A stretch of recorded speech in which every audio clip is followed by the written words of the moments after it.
Yo friends, welcome to Next Level Consciousness with Linnea Stella. Today is day 2 of the manifestation series. So if you haven't watched day 1, you can go back and look at that. We talked about clarity. Today we will talk about beliefs, which is such a central part of manifesting. Like, you have to believe it to see it. And usually we hear it the other way around, like you need to see it to believe it. But that's a very limiting way of seeing life. And the amount of experiences that you can have if you are in that mindset, it's just gonna be very capped, and life is gonna be unnecessarily boring. So why not do it the other way around? You have to believe it to see it, because then anything is possible. So as usual, I'm gonna explain the concept, and then I'm gonna give you some questions that you can use. And I firmly believe that if you do all the questions for all the 6 steps of manifesting, then you will debug the parts of manifesting that don't work for you right now, and you are gonna unlock your manifesting skills to a whole new level and hopefully see the results that you are calling in, the relationship, the money, the business, whatever it is for you right now. But just know that you are capable of manifesting, because you are a human being, at least so I think. If you're an alien, you're very welcome. But as such, as a human being, you are equipped with the technology for manifesting. Okay, so I really want you to feel into that this is not something alien that you need to learn. This is something that comes very naturally to you. So the currency that we use for manifesting, for creating our reality, is our energy on the highest level. And simply speaking, we can break down the energy of a human into 2 major parts that are of relevancy for manifesting. One is your emotions, that we're going to talk more about in the next video. And the second is your mental energy in the form of beliefs and thoughts. And that's what we're going to talk about today. So when it comes to your beliefs, yes, you have to believe it to see it. And I recommend, if you haven't already, to watch video number 1 on clarity, because then the last question that we asked ourselves, a little spoiler if you haven't watched it, is what are you afraid will happen if you go all in on manifesting this thing into your life, on creating it, co-creating it with the universe, both in terms of fear of failure and fear of success. And get specific, because really the power lies in the details. That is how you can debug the best, and that is how you can unlock your manifesting capabilities the fastest, not by being generic and like, oh, I'm just afraid that it won't work, but why exactly are you afraid? Because then you can go in, you can heal that thing, and you start to see a whole different way of manifesting. I mean, it's the same thing really as if you go to the doctor and you're like, I'm in pain. Then they're like, oh yeah, maybe they can give you a painkiller. Versus if you're like, okay, I have pain in my left big toe, and then they can actually target that and help you with that. So it's the same with manifesting. Like, really get clear on what exactly is holding you back when it comes to limiting beliefs. So there are 3 things that I want you to ponder, to journal about, to talk about, that can help you get your beliefs behind your manifestations, no matter how big or seemingly incredible they are. So the first part, as I said, is to get clarity on what exactly is blocking you. Maybe you feel like I am not good enough. Maybe you feel like I am not worthy. Maybe you feel shame, or like I'm a bad person for wanting this thing, for desiring to manifest this into my life.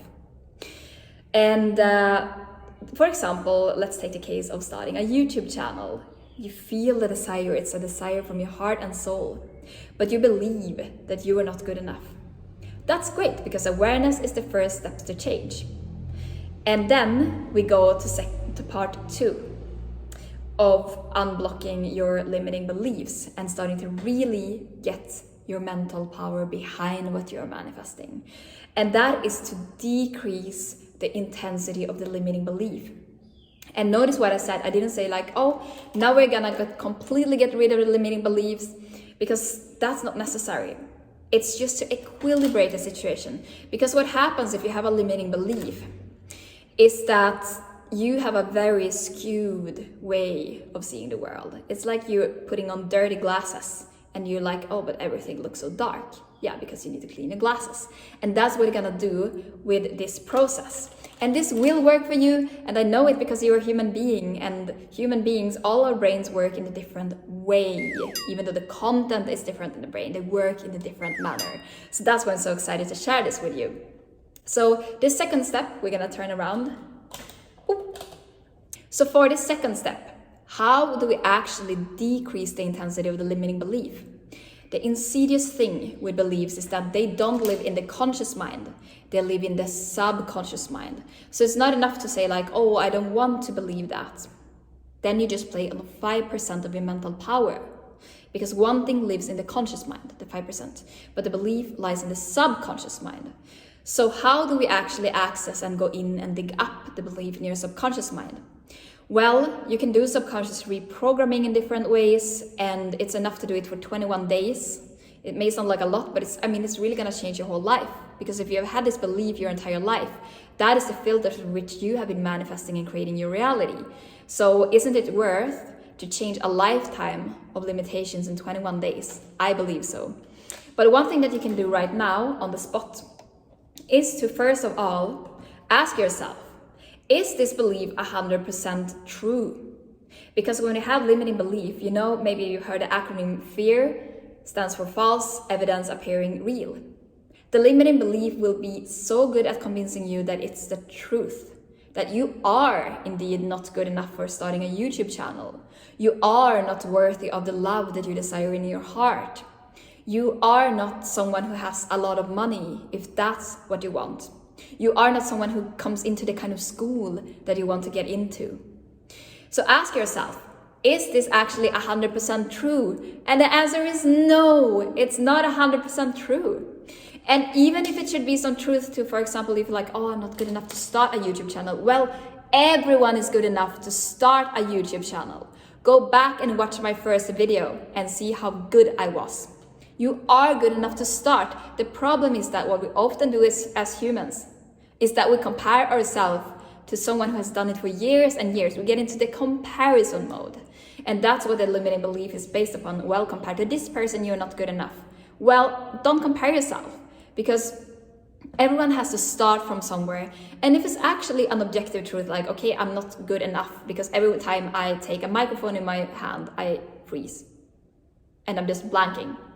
Well, then you just have to learn, you just have to practice. You can do anything, you can really learn anything if you are motivated enough, okay? So this is such a powerful framework that I'm sharing with you, because it's really leaving you without excuses. So if you just want excuses, you should probably stop watching right now. But yeah, ask yourself, is it 100% true? No. And if there is some ounce of truth in, for example, the good enough thing, you can get over it. You can do something about it, but don't let it stop you. And I hope we don't even have to talk about things like being unworthy of love, because you are worthy of love just because you exist. So the second part of tuning down the intensity of the limiting belief is to come up with a counter proof, one evidence of the opposite. And I wrote GEN, which stands for general. I didn't have enough whiteboard for the whole word, but what do you actually mean by that? That is like, come up with a proof that you are good enough in general. And here's the thing, why are we looking for proof? Because the subconscious mind speaks in images. It wants proof.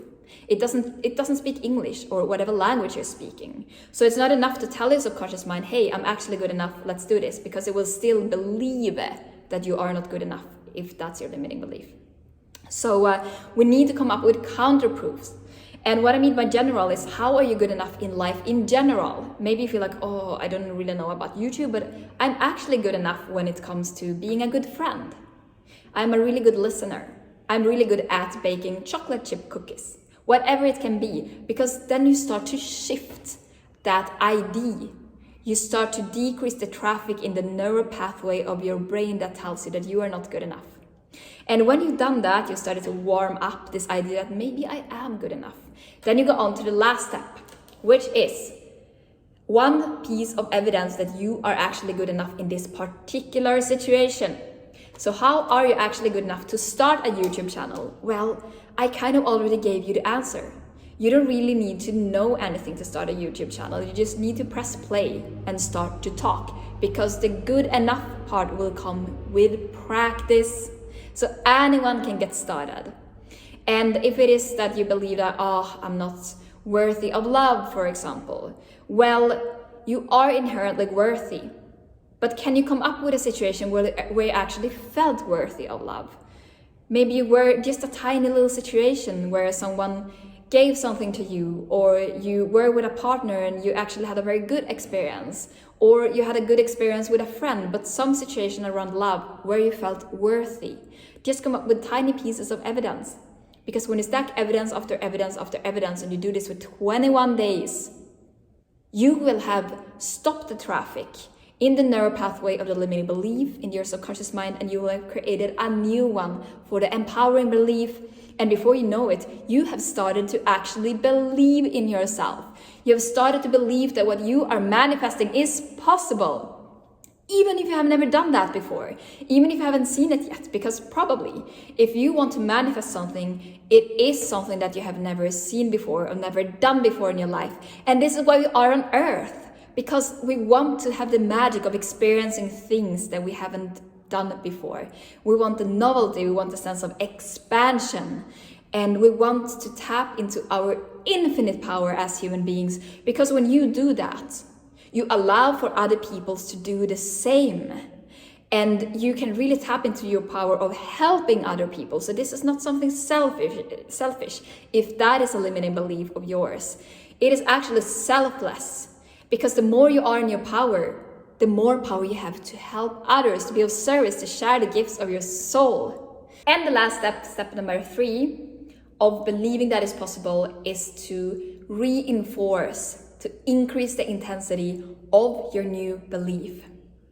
And this you can do by repetition and by starting to collecting small proofs that the belief is possible, where you really look for proofs of the new belief that it's true and really start to align with it and feel into it. And my suggestion for you is to do the thing of looking for proofs every day for 21 days. So then you are looking for, okay, I am actually good enough because of this. And then you keep repeating it. Because I told you that the subconscious mind works with images, but it also works with repetition. It gets programmed by images, emotions, and repetitions. And if you feel resistance towards this new belief, that's the place you need to start debugging and ask yourself, why is it so hard for me to believe this? What is the underlying belief that makes this belief seem completely out of reach? Okay, so I hope that this step could help you, and I encourage you, just like in the last video, to actually sit down and write down these things. Even if you think like, oh, I've done this before, I already know the answer. The reason that you are here, nothing is coincidental. It is proof that there is something more that wants to come up. And remember, just be in a playful energy. Don't try to force anything, because then manifesting, it's like this shy little animal, then it will run away, your manifesting capabilities. Just play with it, just have fun, and then it will get out. And all of a sudden, that thing that you dreamt of falls into your lap. So that was all for today. I will see you tomorrow for the next video when we will talk about becoming an energetic match.